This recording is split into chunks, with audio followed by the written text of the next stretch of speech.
Hello po. Ngayon po nandito ako sa ground floor. So bali ipakita ko lang po dito sa inyo. So yung naging progress po namin yung paglalagay po nito mga abang po natin na PVC pipes. So dito po kung papansin nyo, yan po ay nasa 10 pieces. So yung malaki pong PVC pipe dito, ito po yung papunta po dun sa metro natin.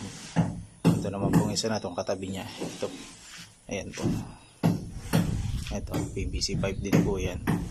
Bumaba siya ng pagano. Diretso po yan doon sa may reservoir natin. So, ito na po.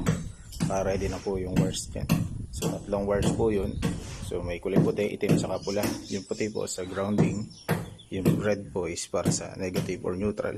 And then yung, baliktad. Yung red po, yung sa positive. Yung sa live, yung black po yung sa negative or neutral. So, pasok na po yan dito. So mayroon na rin pong breaker para po doon. So ito naman pong katabi niya na isa, dalawa, tatlo. Tatlo. Itong magkasunod na tatlo yan. Yan po yung riser natin. Riser 5 nakadiretso po yan sa second floor. Nabali riser 5 po yan yung ating para sa ilaw. So tatlo po yan kasi yung isa po is para po sa lahat ng connection po sa canopy sa labas. Yung mga ilaw natin doon. Yung kasunod naman po para naman po yung sa lahat ng ilaw po sa living area hanggang doon po sa may hagdan. Ito naman po yung isa, yung katabi, yung ikalimang tubo magmula po dito sa right side.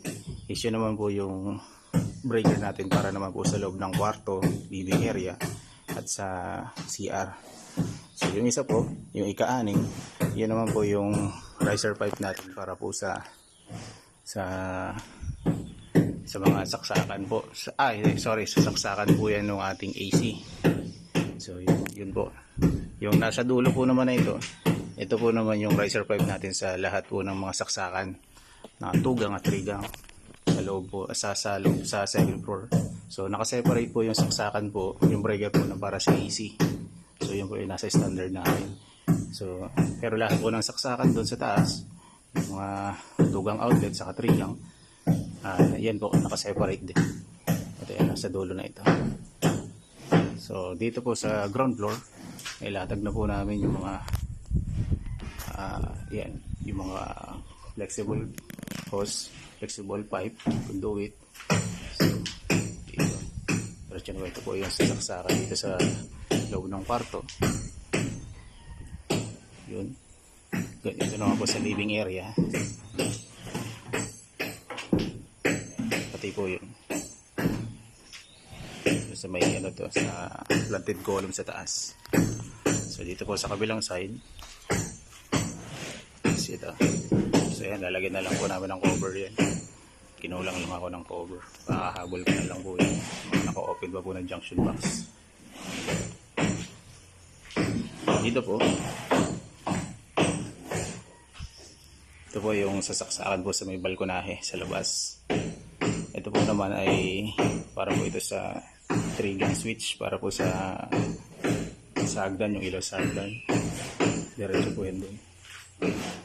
So bali po doon, babasagin na lang namin yung part na yun para may lubog na yung PVC pipe na ilalagay dito. And then isang utility box po ulit. Para pag umakyat po ng hagdan, dyan po yung switch natin para mabuhay yung ilaw sa second floor. Sa part ng hagdan. Pagka-akyat naman po, doon naman po natin isi-switch off. So kaya po yung nakalatag ng ganyan. Connected po yun doon sa switch po doon sa second floor pagka-akyat. So ito po mga ito, yan po connection po yun ng mga saksakan po natin. Diretso po yan doon. Nakatabi po doon sa may ilalim po ng beam. Yan. Diretso po yan dito. Yan, doon po sa natap lahat bago siya bumaba sa pinaka-breaker. Punta doon. Hindi ko pa lang po ito palagyan ng mga jumper.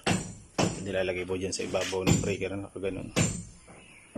Just to be safe lang po dun sa ating pag-install po ng mga electrical fixtures. Pero may supply na po ito. So naka-switch off pa lang po itong isa natin. Ito yung 60 amperes na galing po dun sa metro. So mamaya po bukas is papaplasteran ko na po itong mga PVC pipe natin. Kung mapapansin nyo po, may tatlo pa po dyan PVC pipe.